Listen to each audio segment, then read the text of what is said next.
Easily switch between bottom and suspended fishing with a single lead sinker. No more hassles in float adjustment. Some anglers have left messages saying that when fishing in the wild, if there's no bite while bottom fishing, they always want to try suspended fishing, but readjusting the float is a hassle. Is there a simpler way to switch between bottom and suspended fishing effortlessly? Indeed, there is. A small piece of lead sinker can solve the problem. However, you need to adjust the float properly when you first cast the rod, so that switching later becomes convenient. What's more, there's another method to target both bottom and suspended fish simultaneously, also using a small lead sinker. If you've read my previous article on grass carp fishing, you must know how to pull this off. Let's start with the conventional method. When adjusting the float for the first time, you need to do it with hooks and bait in mid-water. Adjust it to 3 or 4 meshes. Choose whichever number you find easiest to observe.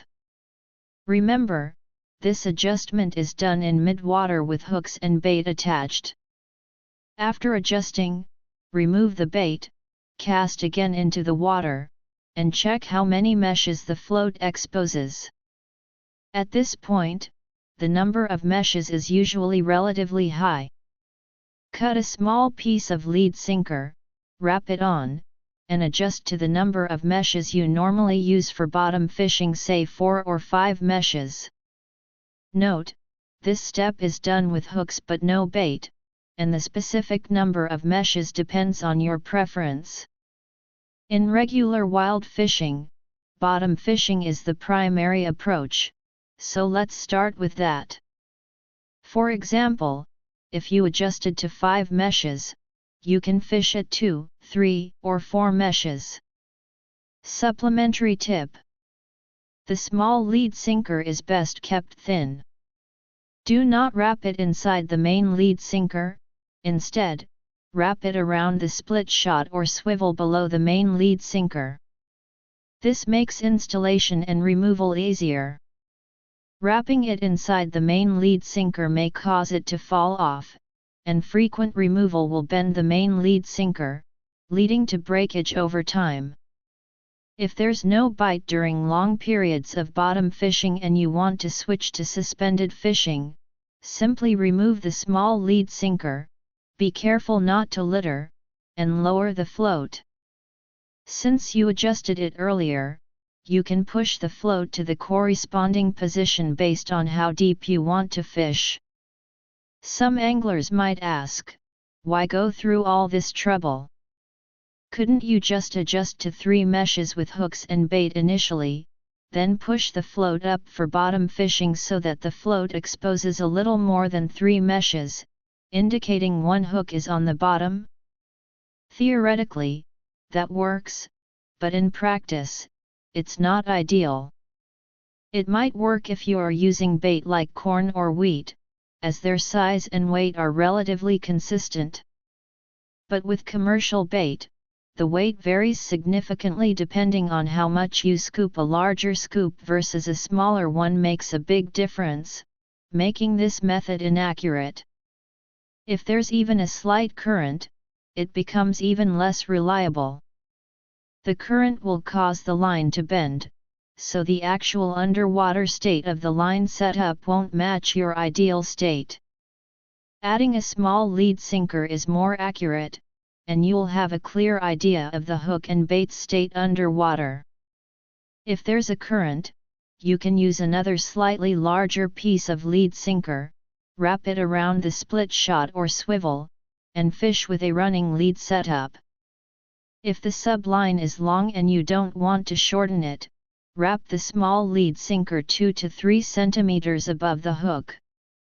I've shared a similar method for single hook mainline fishing before. The only difference is that for single hook mainline, you adjust to full meshes before adding the small lead sinker.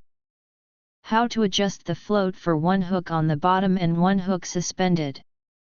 When fishing for grass carp, we sometimes aren't sure whether to fish the bottom or suspend, so we use this method, one hook on the bottom and one hook suspended.